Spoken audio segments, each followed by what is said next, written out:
Halo Bapak Ibu, saya Hasan dari Rumah Sakit Kanker Darmais. Saya akan menjelaskan kepada Bapak Ibu bagaimana cara membuat suborganisasi dengan research organization.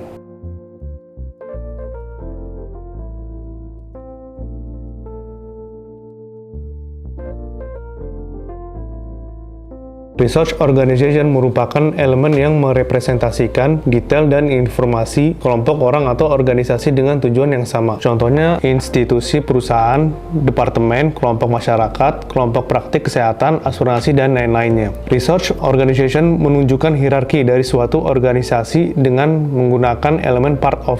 Berikut adalah penjelasan dari setiap elemen dari research organization. Untuk elemen organization.type memiliki tipe codeable concept. Misalnya CodeDep dengan display hospital department, menunjukkan departemen dalam Fasiankes. Data struktur organisasi dikirimkan menggunakan research organization dengan metode POST. Berikut adalah payload JSON, serta elemen yang diperlukan dalam metode POST organization. Setiap Fasiankes perlu mendaftarkan seluruh struktur organisasi yang dimiliki. Tujuannya agar mendapat ID spesifik dari setiap organisasi di Fasiankes Bapak Ibu, sehingga dapat digunakan sebagai reference oleh resource lainnya. Langsung saja kita buka Postman Satu Sehat yang telah tersedia. Pertama-tama klik folder research yang di dalamnya terdapat folder organization. Perlu diperhatikan, pengiriman data menggunakan research organization hanya untuk data suborganisasi, bukan data organisasi induk. Karena ID organisasi induk didapatkan dari master sarana indeks, di mana setiap fasilitas pelayanan kesehatan akan memiliki nomor satu sehat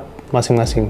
Berikut adalah contoh pengiriman data dengan metode POST organization. Pertama, kita masuk ke bagian body. Di sini kita lihat contoh payload JSON untuk memasukkan data suborganisasi. Pada elemen resource type menunjukkan resource yang digunakan, yaitu organization. Untuk elemen aktif menunjukkan bahwa status organisasi aktif. Untuk elemen identifier digunakan untuk menampung data kode lokal masing-masing fasilitas pelayanan kesehatan. Sebagai contoh, apabila terdapat kode untuk pos imunisasi Lubuk Batang sebagai organisasi, kode tersebut dapat diisi di dalam value dari identifier. Sedangkan pada bagian sistem berupa URL berikut, di mana di bagian belakangnya diberikan ID organisasi yang terkait. ID dari organisasi perlu diubah sesuai organisasi induk yang didapatkan dari master sarana indeks. Untuk elemen identifier, bersifatnya opsional. Untuk elemen type, menunjukkan tipe dari suborganisasi. Untuk departemen yang ada di dalam fasilitas pelayanan kesehatan, dapat diisikan dengan hospital department. Untuk elemen name, menunjukkan nama dari suborganisasi. Misalnya diisi dengan pos imunisasi. Untuk elemen telekom, dapat berisi lebih dari satu informasi jalur komunikasi. Dapat berupa nomor telepon, email, ataupun website dari suborganisasi. Untuk elemen address, berisi alamat dari suborganisasi, di mana line berisi data nama jalan, city berisi kota, postal code berisi kode pos, country berisi negara. Kita juga dapat memasukkan data kode provinsi, kabupaten kota, kecamatan, kelurahan berdasarkan kode dari Dukcapil. Kemudian elemen part of menunjukkan hierarki organisasi induk maupun suborganisasi di bawahnya. Sebagai contoh, pos imunisasi Lubuk Batang, bagian dari Puskesmas A, maka di elemen part of akan berisi ID dari induk organisasi, yaitu Puskesmas A. Contoh lainnya,